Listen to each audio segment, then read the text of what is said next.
अस्सलाम वालेकुम, मैं हूं अरबाब जहांगीर। आप देख रहे हैं मेरा यूट्यूब चैनल असली खबर विद अरबाब जहांगीर। उम्मीद है तमाम देखने वाले खैरियत से होंगे और ख़ास तौर पर the legend of Maula Jatt के फ़ैन्स तो बहुत ही खुश होंगे। उनकी तो खुशी का कोई ठिकाना नहीं होगा, चूँकि चूँकि अब जनाब ये सिर्फ चंद इंचेस इसको कहते हैं ना, चंद इंचेस, चंद कदम भी नहीं, चंद इंचेस दूरी पर रह गई है अपने सबसे बड़े रिकॉर्ड से, यानी 200 करोड़ के मैजिकल फिगर से। एक और रिकॉर्ड इसने गुज़िश्ता 2 दिनों में कायम किया है, वो रिकॉर्ड भी मैं आपको जनाब बताता हूँ। लेकिन ये जो 200 करोड़ का मैजिकल फिगर है, जब ये इसमें दाखिल हो जाएगी और चाइना जैसी सबसे बड़ी मार्केट में रिलीज़ हुए बगैर ही इसमें दाखिल हो जाएगी। चाइना में जो रिलीज़ की एक्सपेक्टेड डेट है वो भी मैं आपको थोड़ा-सा उस बारे में बताता हूँ, क्योंकि टीम उसकी तैयारी कर रही है। तो ये बहुत बड़ी अचीवमेंट होगी कि चाइना में अभी रिलीज़ नहीं हुई, उसके बगैर 200 करोड़ में ये दाखिल हो गई। और अगर एडवांस बुकिंग्स को अगर आप अगले 2 रोज़ की देखें तो ये कल या ज़्यादा से ज़्यादा ये परसों तक ये अपना ये रिकॉर्ड हासिल कर लेगी और उसके बाद फिर इसका अगला जो टारगेट होगा वो होगा 300 करोड़। अब देखना है कि वो 300 करोड़ तक कब पहुंचती है और वहां तक पहुंचने में इसको मदद मिल सकती है, चूँकि चूँकि आगे इसका कंपटीशन तो आ रहा है, ज़रार आ रही है। ज़रार से इसको पाकिस्तान में और ओवरसीज़ मार्केट में बड़ा टफ कंपटीशन मिलेगा। लेकिन क्या इस वक्त टीम प्लानिंग कर रही है, आगे क्रिसमस आ रही है, आगे न्यू ईयर भी आ रहा है। ये सबसे बड़ा वीकेंड होता है इंटरनेशनली मूवीज़ की रिलीज़ के लिए, और इसी सबसे बड़े वीकेंड पर इसको मज़ीद कुछ ममालिक में और फिर चाइना, जो कि लोग बार बार पूछते हैं कि चाइना में कब रिलीज़ होगी, इसको चाइना में रिलीज़ करने की प्लानिंग इस वक्त हो रही है। अभी ऑफिशियल डेट की अनाउंसमेंट होना बाकी है, लेकिन जो ये टीम के लोग आपस में जो थिंक टैंक बैठा हुआ है, जिसने इससे पहले इसकी बड़ी वाइड रिलीज़ की थी, कई ममालिक में, दर्जन भर से ज़्यादा ममालिक में इसको रिलीज़ किया था, तो वो अब बैठकर इस वक्त ये सोच रहा है। फ्रांस में भी अभी इसको रिलीज़ किया गया कि अब ये न्यू ईयर से अच्छा मौका और क्रिसमस, क्योंकि साथ ही दोनों 5 दिन के फ़र्क से एक साथ, 1 हफ़्ते का फ़र्क होता है और ये पूरा हफ़्ता, ये एक बड़ा, ये तो वीकेंड ही कहलाता है, ये पूरा वीक नहीं कहलाता। तो इससे बड़ा मौका the legend of Maula Jatt को चाइना में रिलीज़ करने के लिए मिलेगा नहीं।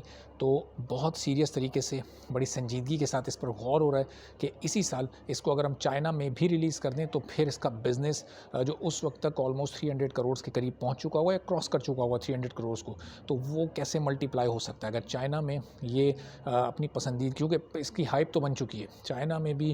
ज़ाहिर है कि ये उसी तरह से वेलकम इसको किया जाएगा, उसी तरह से पसंद किया जाएगा जिस तरह से आपने इसको गल्फ़ कंट्रीज़ में Dubai, Sharjah, Qatar, Abu Dhabi में देखा, और जिस तरह से आपने इसको यूके में, तो इसने सारे रिकॉर्ड तोड़ दिए ना। वो पोनियन सेल्वन 1 उसको भी पीछे छोड़ दिया। 2022 की यूके की highest grossing south Asian movie है ये।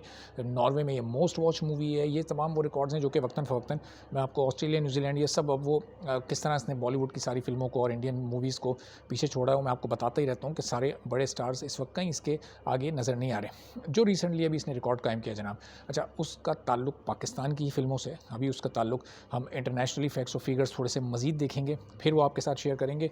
नॉर्थ अमेरिका में इस फिल्म ने, ये पहली फिल्म है जिसने $2 मिलियन कमाए, $20 लाख। अभी ये $21 लाख पे पहुंच चुकी है।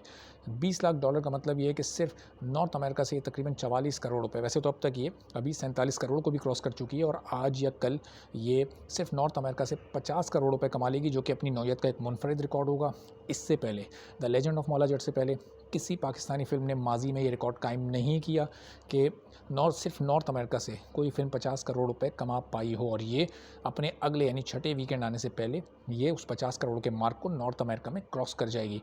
जो दीगर इसने रिकॉर्ड्स कायम किए हैं, वो रिकॉर्ड अब जैसे जैसे टाइम गुजर रहा है और बेहतर होते जा रहे हैं। वो जो यूके में इसका फ़र्क था KGF चैप्टर 2 से, RRR से, ब्रह्मास्त्र से, और अब पोनियन सेल्वन 1 से भी, वो अब मज़ीद उसमें वो बढ़ता जा रहा है, क्योंकि ये आगे निकलती जा रही है और वो फिल्में अब बहुत पीछे रह गई हैं। ऊंचाई आई अमिताभ बच्चन की, इसके बिज़नेस पर कोई ज़्यादा इम्पैक्ट क्रिएट नहीं कर सकी।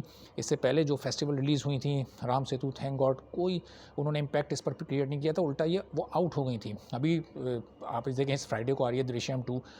इंडिया में उसकी हाइप बड़ी ज़बरदस्त है, एडवांस बुकिंग उसकी बहुत अच्छी चल रही है, लेकिन ओवरसीज़ मार्केट्स में the legend of Maula Jatt का मुकाबला शायद वो ना कर पाए, क्योंकि जब पार्ट 1 उसका आया था तो वो भी टिपिकल, वो सिर्फ ख़ास तौर पर स्पेसिफिकली वो इंडिया में ही हिट हुआ था, इंटरनेशनली तो उसने ना होने के बराबर बिज़नेस किया था। लेकिन जब 25 को ज़रार आएगी तो वो एक बड़ा टफ कंपटीशन इसके लिए हो सकता है, क्योंकि वो उर्दू में, जब बहुत सारे लोग उससे मुताल्लिक़ पूछ रहे थे, तो वो आप तमाम लोगों को मैं बता दूं कि ज़रार उर्दू मूवी है, वो उर्दू लैंग्वेज में रिलीज़ होगी। वो चूँकि थोड़ा सा उसके पार्ट्स लंदन में शूट हुए हैं, थोड़ी सी उसकी शूट लंदन में हुई है एक स्पेल, तो चूँकि वो फ़िल्म का एक लाजमी हिस्सा है, वो जब आप फ़िल्म देखेंगे तो आपको पता चलेगा, ट्रेलर से भी आपको अंदाज़ा हो जाएगा। तो वो लंदन वाले सीन इंग्लिश में, फिर जनाब तुर्की वाले सीन और जो दूसरे पाक अफ़गान बॉर्डर के जो सीन हैं वो वहाँ की डिफरेंट लैंग्वेजेज़ में थोड़े थोड़े हो सकते हैं, लेकिन वो सब टाइटल्स के साथ और बहुत ईजी उस लैंग्वेज का इस्तेमाल किया है। तो जब उसके साथ उर्दू सब टाइटल चलेंगे और जब कहानी की कनेक्टिविटी होती है तो वो आप तमाम लोगों को समझ आएगी जिनको इंग्लिश, तुर्की या जो दीगर लैंग्वेजेज़ उसमें अगर कोई यूज़ हो रही हैं वो नहीं भी आती, तो उनकी आसानी के लिए सब टाइटल्स उसमें मौजूद होंगे। तो वो एक ऐसी कॉम्पिटिटर होगी जो कि the legend of Maula Jatt के पीछे जाएगी, इसको पकड़ेगी।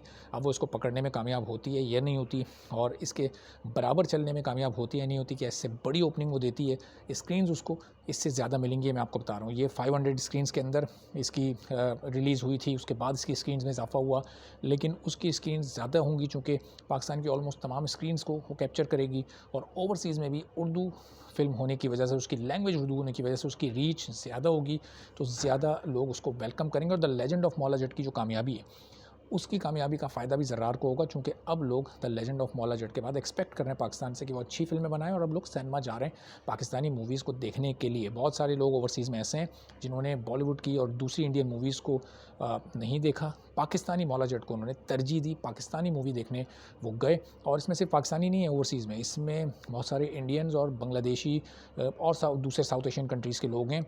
और साथ साथ मैं एक और बात भी आपको बता दूं कि नेपाल और बांग्लादेश में भी इसको शायद अगले साल किसी महीने में रिलीज़ किया जाए।